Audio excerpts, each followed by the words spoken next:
Hey everyone, this is me Karthik and you are watching KCB Talk where you learn English from Bengali very easily. Well, today we are going to learn the noun case. মানে বিশেষ্য কারক।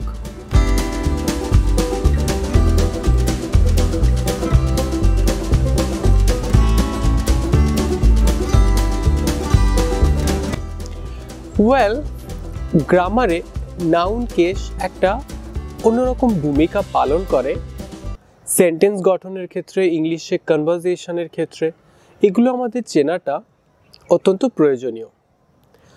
চলো, the noun case, এখানে কেসটা কাকে বলে, কারক বাংলায় যাকে বলি, এটা কাকে বলে?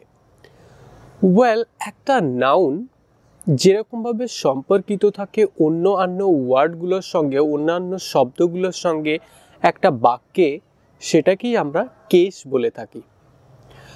ওয়েল, আমি যদি একটা এক্সাম্পল বলি, Rahim is playing football. Rahim is playing football. এখানে রহিম ফুটবল খেলছে। এইরকমভাবে যদি একটা বাক্যে একটা নাউন থাকে, দুটো থাকে, বা কখনো কখনো দুটোর বেশিও যদি নাউন থাকে, এই নাউনগুলোর সঙ্গে অন্যান্য যে ওয়ার্ডগুলো থাকে, কখনো এটা ভার্ব হতে পারে, কখনো অবজেক্ট হতে পারে, এগুলোর সম্পর্ককে বলা হয়ে থাকে কেস, কারক। ওয়েল, এই নাউন কেসকে আমরা জেনারেলি চারটে ভাগে ভাগ করে থাকি। চলো, এই ভাগগুলোকে আমরা দেখে নিই। Well, the very first one is nominative case, কর্তৃকারক। তার পরেরটা অবজেক্টিভ কেস। অবজেক্টিভ কেস মানে কর্মকারক। আবার আছে যেমন vocative case, possessive case. Well, possessive case মানে সম্বন্ধকারক। জেনারেলি এটাকে বাংলাতে সম্বন্ধ পদ বলা হয়ে থাকে। আর একটা ভোকেটিভ কেস। ভোকেটিভ কেস মানে সম্বোধন পদ। এটাকেও কারক বলে না, বাংলাতে সম্বোধন পদ বলা হয়ে থাকে। চলো এক একটা করে এর এক্সাম্পল দেখি আর এগুলোকে বুঝি। ওয়েল, সবার প্রথমেরটা নমিনেটিভ কেস। নমিনেটিভ কেস মানে কর্তৃকারক। এইটা আমরা জেনারেলি একটা বাক্যের থেকে পেয়ে থাকি যখন আমরা বাক্যে কোয়েশ্চেন করে থাকি, প্রশ্ন করে থাকি। হু, কে, বা হোয়াট, কি দিয়ে কোয়েশ্চেন করলে আমরা যদি আনসার পাই, কে বা কি দিয়ে কোয়েশ্চেন করলে আমরা যদি আনসার পাই, তাহলে আমরা বলবো এখানের মধ্যে নমিনেটিভ কেস আছে, কর্তৃকারক আছে। আমি যেমন এইমাত্র বললাম, রহিম ইজ প্লেয়িং ফুটবল। কে ফুটবল খেলছে? Rahim is playing football. Rahim, এখানে রহিম একটা case, nominative case. Nominative case মানে কর্তৃকারক। এইরকম ভাবে আমি যদি বলি girl is cake. Girl is cake. Girl cake খায়। ওয়েল, এখানে গার্ল একটা নমিনেটিভ কেস, কর্তৃকারক। কে কেক খায়? গার্ল। আবার আমি যদি বলি he is a content writer. He is a content writer. Well, এখানে আমরা যদি ওয়ার্ড দিয়ে কোয়েশ্চেন করি, সে কি করে বা সে কি হয়, আমরা বলতে পারি এর আনসারে he is a content writer. Content রাইটারটা আমরা কি এর আনসার পাচ্ছি। এখানে এটাও একটা নমিনেটিভ কেস। চলো অবজেক্টিভ কেস কি আমরা দেখি। অবজেক্টিভ কেস মানে কর্মকারক। ওয়েল, অবজেক্টিভ কেসে আমরা যখন কোয়েশ্চেন করি, হুম বা ওয়ার্ড দিয়ে কোয়েশ্চেন করলে আনসার পেয়ে থাকি। কাকে বা কি কোয়েশ্চেন করলে আমরা এই বাক্যে আনসার পেয়ে থাকি। আর যে আনসারগুলো পেয়ে থাকি সেটাকে আমরা জেনারেলি বলে থাকি অবজেক্টিভ কেস, মানে কর্মকারক। ওয়েল, এরকম একটা এক্সাম্পল দেখি। They are coming to meet Alice. They are coming to meet Alice. তারা কাকে দেখতে আসছে, কার সঙ্গে সাক্ষাৎ করতে আসছে? অ্যালিস। এখানে অ্যালিস অবজেক্টিভ কেস, মানে কর্মকারক। এর আগে তো আমরা বললামই কার্ল ইটস কেক। কার্ল কি খায়? কি এর আনসার আমরা এখানে পাচ্ছি কেক খায়। Carl it's cake. এখানে কেকটা একটা কর্মকারক, অবজেক্টিভ কেস। এইরকমভাবে আমরা অবজেক্টিভ কেস, নমিনেটিভ কেস পেয়ে থাকি। বেশিরভাগ ক্ষেত্রে নমিনেটিভ কেস কর্তৃকারক ভার্বের আগে বসে থাকে, আর অবজেক্টিভ কেস কর্মকারক ভার্বের পরে বসে থাকে।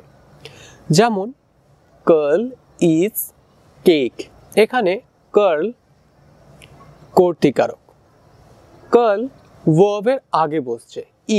ইটস এখানে ভার্ব, এর আগে বসছে, তাহলে নমিনেটিভ কেস আগে বসে আর অবজেক্টিভ কেস কেক এটা ভার্বের পরে বসছে। চলো পজেসিভ কেস কি দেখে নিই। পজেসিভ মানেই বোঝা যাচ্ছে যে ওন, টু ওন। পজেস মানে টু ওন। জেনারেলি আমরা পজেসিভ কেসে হুজ বললে তার আনসার পাই কার, হুজ। এই কথার উত্তর আমরা এই সেন্টেন্সে পেয়ে থাকি, আর এই বাক্যগুলোর মধ্যে যে হুজের আনসার হয় সেটাকে আমরা বলে থাকি পজেসিভ কেস। পজেসিভ কেসের একটা এক্সাম্পল আমি যদি বলি, this is Rita's bag. This is Rita's bag. এখানে হুজের আনসার আমরা পাচ্ছি রিতাস। কার ব্যাগ? রিতার ব্যাগ। রিতার, এখানে রিতার আর আসছে যেটা রিতার, এটাকেই আমরা বলে থাকি পজেসিভ কেস। এটা বোঝাচ্ছে যে এই জিনিসটা সম্পূর্ণভাবে রিতার, কারোর একটা ওনারশিপ বোঝাচ্ছে। This is Rita's bag. তাহলে আমরা জেনারেলি পজেসিভ কেস পেয়ে থাকি অ্যাপোস্ট্রফ ই এস অ্যাড করে।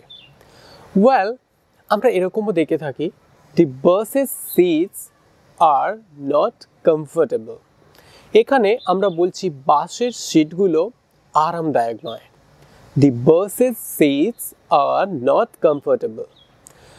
Same car seat, buses seat. এখানে বাসেস অ্যাকচুয়ালি একটা পজেসিভ কেস, সম্বন্ধ পদ। ওয়েল, আরও আমি এক্সাম্পল দিয়ে বলতে পারি। যেমন আমি যদি বলি পজেসিভ কেস প্লুরাল নাউনের সঙ্গেও হয়ে থাকে। যেমন আমি যদি বলি this is ours classroom. This is ours classroom. Our একটা প্লুরাল, আর এর সঙ্গে আমরা অ্যাপোস্ট্রফ ই এস লাগিয়ে দিয়ে আমরা বলতে পারি দিস ইজ আওয়ার্স ক্লাসরুম। এটা আমাদের শ্রেণীকক্ষ, এটা আমাদের ক্লাসরুম। কাদের, হুজ এর আনসার এখানে আমরা পেয়ে যাচ্ছি আওয়ার্স। ওয়েল, এটাও একটা পজিটিভ কেস। আবার এরকমও হয় প্লুরাল এস দিয়ে শেষ হয়। আমরা বেশিরভাগ ক্ষেত্রে প্লুরাল এস দিয়েই শেষ পাই। যেমন গার্ল থেকে গার্লস, বয় থেকে বয়েজ, ক্লাস থেকে ক্লাসেস। সেই রকমভাবে যদি আমি বলি this is girls school, this is girls school. Well, এখানে গার্লস একটা পজিটিভ কেস। এখন দেখে নিই ভোকেটিভ কেস।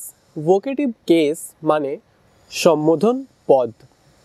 বাংলায় এটাকে জেনারেলি কারক বলা হয় না, সেজন্য এটাকে বলা হয় সম্বোধন পদ, কারণ ক্রিয়ার সঙ্গে এর সেরকম কোনো রকম সম্পর্ক হয়ে থাকে না। যেমন এরকম এক্সাম্পল আমরা বলতে পারি ভোকেটিভ কেসের, হাই জন। হাই জন যখন আমরা বলছি, এখানে জন একটা ভোকেটিভ কেস, কেননা আমরা এখানে কোনো কর্ম বোঝাচ্ছি না। হাই জন সম্বোধন করছি। আবার আমরা এরকম বলি, যেমন আমরা ছোটা ভীম যখন আমরা ইংলিশে শুনে থাকি, আমরা দেখে থাকি এতে ভীম বলে থাকে thanks your majesty. Your majesty এখানে ভোকেটিভ কেস, কেননা এখানে সম্বোধন করছে। I understand your majesty. I understand your majesty. Same ভাবে আমরা আরো উদাহরণ দিতে পারি, আরো এক্সাম্পল দিতে পারি, যেমন come on Rahul, come on Rahul, come here Rimi, come here Rimi. তাহলে আশা করি নাউন কেস বিশেষ্য কারকটা বুঝতে পেরেছো। Well, I am coming with a new lesson. Till then, you all take care, stay safe and healthy, and do subscribe my channel. Share with your friends, and if you like, give a big like. Thank you. Bye bye.